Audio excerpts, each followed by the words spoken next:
क्या बात है, इलाका सन्नाटा है, काली बदलियां छाई हुई है, पुरवैया बया चल रही है। इस वक्त हम लोग अपने में अड्डे पे आ गया हूँ। क्या बताऊं शेरा सिंह, मैंने कहा कि जय मां भवानी की। अरे जय मां भवानी, जय मां भवानी की। क्या बात है इलाका बहुत सूना सा लग रहा है, लगता है भेड़िया साले तुम दबा करके साले अपने कोने में चुप गए हैं। ऐसी कौन सी बात हो गई है? अरे हम लोगों के घर से और कैसे? अब बताओ हम लोगों को चलना कहाँ है?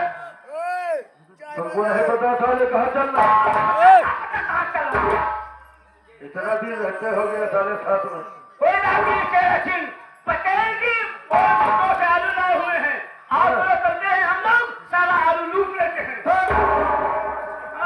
यही सब कुछ बचा सर। क्या करना है? मैं बता रहा हूँ कहाँ चलना है। क्या करना है? कहाँ करना है? और हम लोग को सरदार जी के पास चलना है। उनसे वो भवानी का नाम लेना है। जो सरदार जी बोले वो किया जाएगा। चल साले।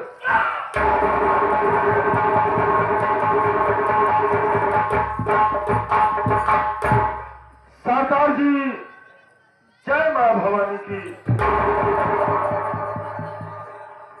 भवानी जय मां भवानी की। अरे तू चल रहा है? आप देख रहे हैं शेरा सिंह? यह ना तुमने मुझे चाहता हूँ साले। सरदार जी, जब हम आप सरदार जी के पास आते थे, माँ भवानी का नाम लेते थे, सरदार जी भी खुश होकर के माँ भवानी का नाम लिया करते थे। आदत क्या देख रहे हैं कि इनका मुखमंडल मुरझाया हुआ है और आंखों के आंसू। क्या आप उदासी का कारण नहीं पूछेंगे? क्यों नहीं पूछेंगे? पूछे? तुझे गुजरात में पूछता हूँ। हाँ। सरदार जी जब हम दोनों कुबों में आते थे तो उनका चेहरा खुशियों से खिला रहता था। आज बात क्या है, चेहरा भी मुरझा है और आंख से आंसू भी गिर रहे हैं। जब तक इस उदासी का कारण नहीं बताएंगे तब तक हम दोनों भाई आपका पैर नहीं छोड़ेंगे।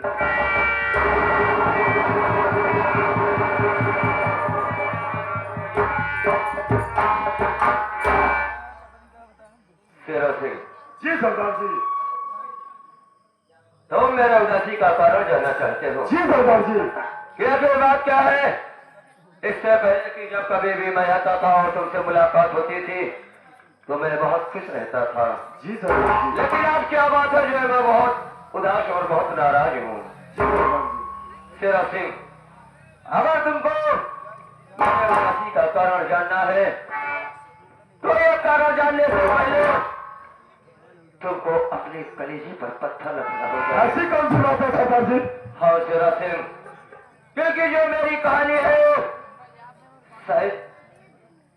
कोई बर्दाश्त नहीं कर सकता। इसलिए अगर तुम मेरी कहानी जानना चाहते हो तो मैं जो कह रहा हूं वो तुमको करना होगा। अपने पांव को जमीन पर उसी जगह रोक कर रखना, कहीं ऐसा ना हो जाए कि मेरी कहानी सुनकर तेरा पैर फिसल जाए। ऐसी कौन सी बात है सरदार जी, ऐसा हो जाएगा?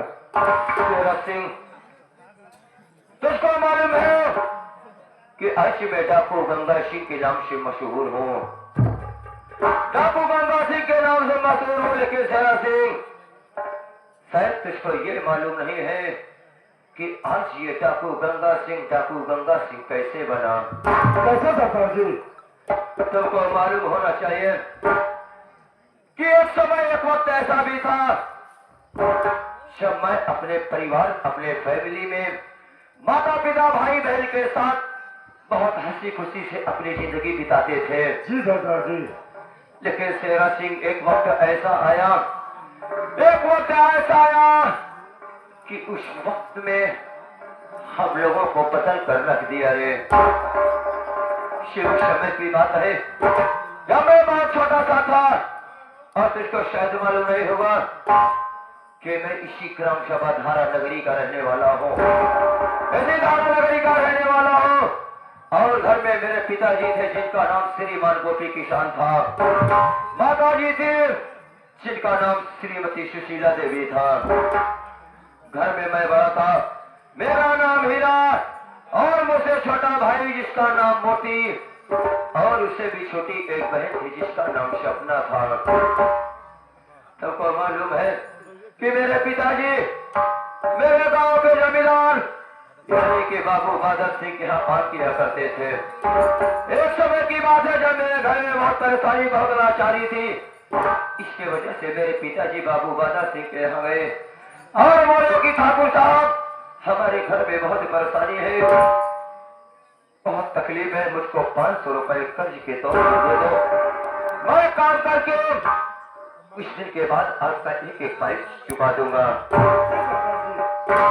और जमींदार बादल सिंह ने मेरे पिताजी को 500 रुपए दिया। 500 रुपए दिया और पैसा लेकर मेरे पिताजी घर आए। कुछ समय बीत गया, मेरे पिताजी काम पे नहीं गए। वो जमींदार बादल सिंह सोचा कि वो गोपी किसान काम करने जा रहा है। वो एक दिन मेरे घर पर आया, एक दिन मेरे घर पे आया और मेरे पिताजी से अपने कर्ज मांगने लगा। मेरे पिताजी बोले कि जमींदार साहब, अभी कर्ज देने के लायक नहीं हूं मैं, कुछ दिन का मोहलत, कुछ दिन का टाइम मुझको और दे दीजिए, मैं आपका 1-1 रुपए चुकता कर दूंगा। उस हरामखोर बादल सिंह ने जब ये बात सुनी तो उठाई अपनी बंदूक और मेरे पिताजी को गोली मार। उसके बाद क्या हुआ सरदार जी? मेरे पिताजी को गोली मार दिया। उस समय में बहुत छोटा था, घर में खाने के लिए कुछ नहीं था। माता जी भी गांव में हम दोनों भाई बहन को खिलाने के लिए गांव में मांगने के लिए गई थी। जब ये बोली कि आवाज सुनी तो भागी भागी घर पर आई, और घर पर आने के बाद क्या देखती है कि मेरे पिताजी जमीन पर छटपटा रहे हैं। मेरी माँ उस जमींदार बादल सिंह के पैरों पर गिर पड़ी और बोले कि ठाकुर साहब, आपने ये क्या कर दिया? उस हरामखोर बादल सिंह ने जब ये देखा कि मेरी माँ इसके पैरों पर गिर पड़ी, उसने मेरी माँ के गले पर हाथ लगाया और साथियों से ठोकर मारा कि मेरी माँ चाल कर एक दीवार से टकराई और हो गई। उस हरामखोर ने अपने जेब से लाइटर को निकाला और मेरी झोपड़ी में आग लगा दिया। आग लगाने के बाद उस कबीले ने मेरे माता पिता को उठाया, मेरे माता पिता को उठाकर उसी जलती हुई झोपड़ी में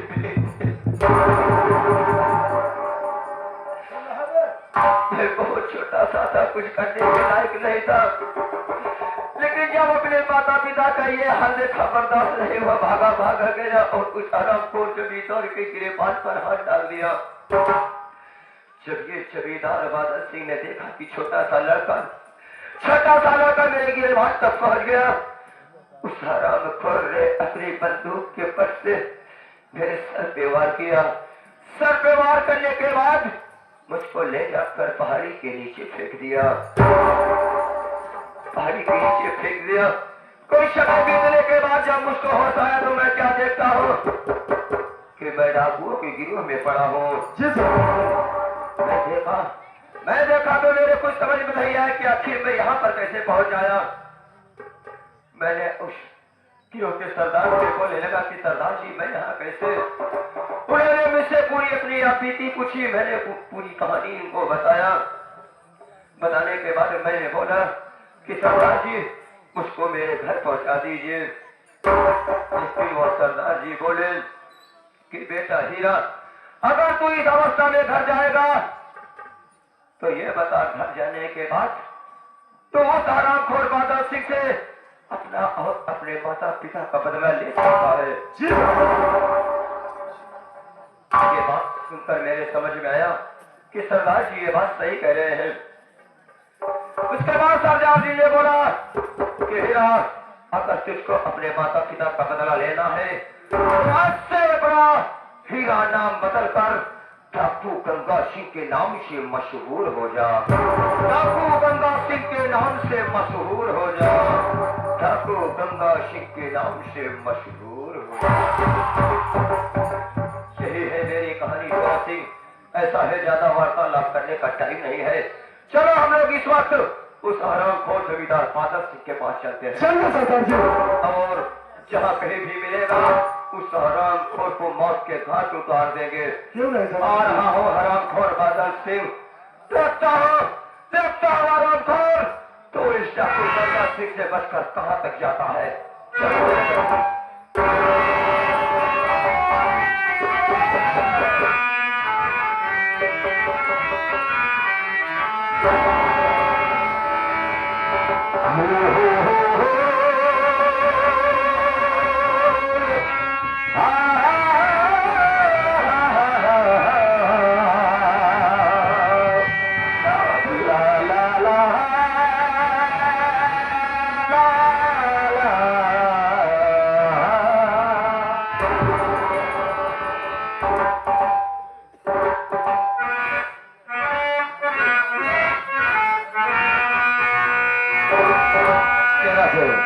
चलते हैं लेकिन कैसे?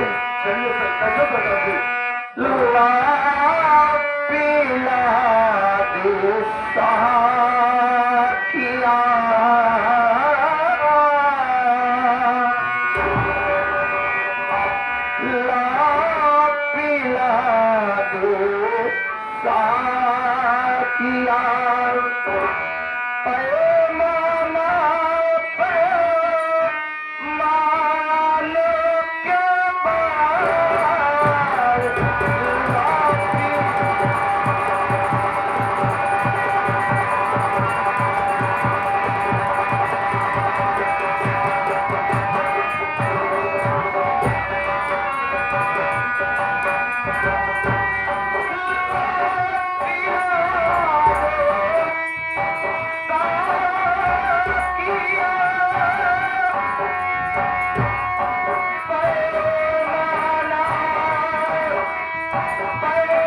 मतलब की करे